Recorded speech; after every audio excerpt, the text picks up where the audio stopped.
அனைவருக்கும் வணக்கம். பச்சை மாமலை போல் மேனி பவளவாய் கமலச் செங்கண் அச்சுதா அமரரே ஆயர்தம் கொழுந்தே என்னும் இச்சுவை தவிர யான் போய் இந்திரலோகமாளும் அச்சுவை பெறினும் வேண்டேன் அரங்கமா நகருளானே என்ற தொண்டரடி பொடியாழ்வாரின் வரிகளை வைகுந்த ஏகாதசி அன்று நினைவு கூறுவதில் எனக்கு மிகுந்த மகிழ்ச்சி.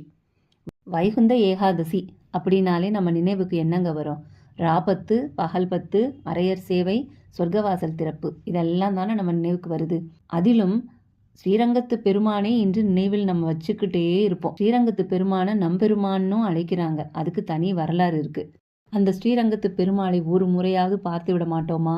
அவர் அருகில் நிற்கக்கூடிய வாய்ப்பு நமக்கு கிடைக்காதா அப்படின்னு நினைக்கிற பக்தர்கள் நிறைய பேர் இருக்கிறாங்க. ஆனா அந்த ஸ்ரீரங்கத்து பெருமாள் ஒருத்தர் அருகில் இருக்கக்கூடிய வாய்ப்பு கிடைக்காதான்னு ஏங்குனாரு அப்படின்னு சொன்னா நம்புவீங்களா? அவர் வேற யாரும் இல்ல, பராசரப்பட்டர். இந்த பராசரப்பட்டருக்கு நம்பெருமான் பக்கத்துல இருக்கிறத விட தாயார் பக்கத்துல இருக்கிறது தான் ரொம்ப பிடிக்குமா. தாயார் சன்னதியிலேயே எந்நேரம் உட்கார்ந்துருப்பாராம். தாயார் புறப்பாடு நடக்கும்போது அவர் கூடவே போயிட்டு திரும்பவும் சன்னதிக்கு வந்து அவர் பக்கத்திலேயே தாயார் பக்கத்திலேயே உட்கார்ந்துக்கிடுவாராம். தாயாருக்கு சேவைகள் செய்யறது தான் அவருக்கு ரொம்ப பிடிக்குமா. நம்பெருமானை பிடிக்காதுன்னு கிடையாது. நம்ம வீட்டில் சில பசங்க அம்மா கிட்ட தான் ரொம்ப அட்டாச்சாக இருப்பாங்க, அப்பா கிட்ட போகிறதுக்கு கொஞ்சம் பயம். அது மாதிரி நம்பெருமான் வந்து எப்போ கோபமாக இருப்பார், எப்போ சாந்தமாக இருப்பாருன்னு அவருக்கு தெரியாது. அதனால் நம்பெருமான் பக்கத்தில் போகிறதுக்கு பயந்துக்கிட்டு தாயார் கூடவே ஒட்டிக்கிட்டே இருப்பாராம் இந்த பராசரப்பட்டர். ஒரு நாள் நம்பெருமானுக்கு ரொம்ப கோபம் வந்துருச்சு. உடனே தாயாரை அழைக்கிறார். அதென்ன நீ அந்த பராசரப்பட்டரை உன் பக்கத்திலேயே வச்சுக்கிற? என்கிட்ட கொஞ்ச நேரம் அனுப்பலாம்ல. எனக்கு எந்த சேவையுமே அவன் செய்ய மாட்டேங்கிறான், ஆனால் உன் கூடவே எப்பயுமே உட்கார்ந்துருக்கிறானே கேட்குறாரு பெருமாள். அதற்கு தாயார் வேகமாக சொல்கிறாங்க, நான் என் பக்கத்தில் அவனை வச்சுக்கவே இல்லை, அங்கே போன்னு சொன்னால் கூட அவன் தான் போகவே மாட்டேங்கிறான். உங்கள் பாடாச்சு அவன் பாடாச்சு எனக்கு தெரியாதுன்னு தாயார் அமைதியாக இருந்துடுறாங்க. இதை கேட்ட பெருமாள் ஒரு யோசனை சொல்கிறாரு. இன்னைக்கு ஒரு நாள் மட்டும் நான் உன்னோட வேஷத்தில் உன் சன்னதியில் போய் இருக்கிறேன்.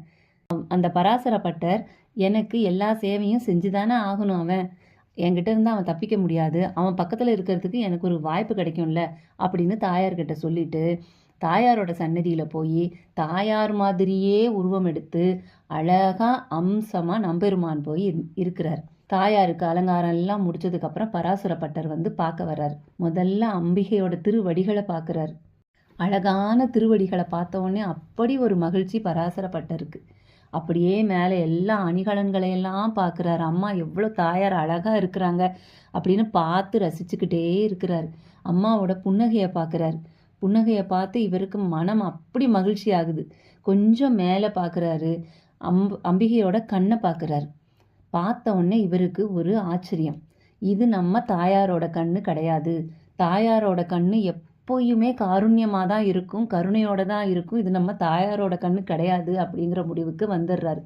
அப்போ இவர் யாருன்னு பார்த்தா, ஒரு கண்ணு இரக்கத்தோட கருணையோட காருண்யமாக இருக்குது, இன்னொரு கண்ணு கோபமாக இருக்குது.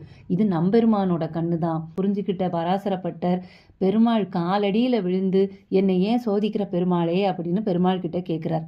பெருமாள் உடனே அவர் பராசரப்பட்டர் முன்னாடி காட்சி அளித்து அவர் சொல்கிறாரு, உன்னோட சேவையை அனுபவிக்கிறதுக்கு எனக்கு வாய்ப்பு கொடுக்க மாட்டியா? என் பக்கத்தில் கொஞ்ச நாள் இருக்க மாட்டியா அப்படின்னு சொல்லி அந்த பராசரப்பட்டர்கிட்ட அவ்வளவு கருணையாக பேசின அந்த நம்பெருமான் தாயார் வடிவில் சன்னதியில் அமர்ந்திருந்ததையும் கொண்டாடுற விதமாகத்தான் 10வது நாள் சேவை நடைபெறுகிறது.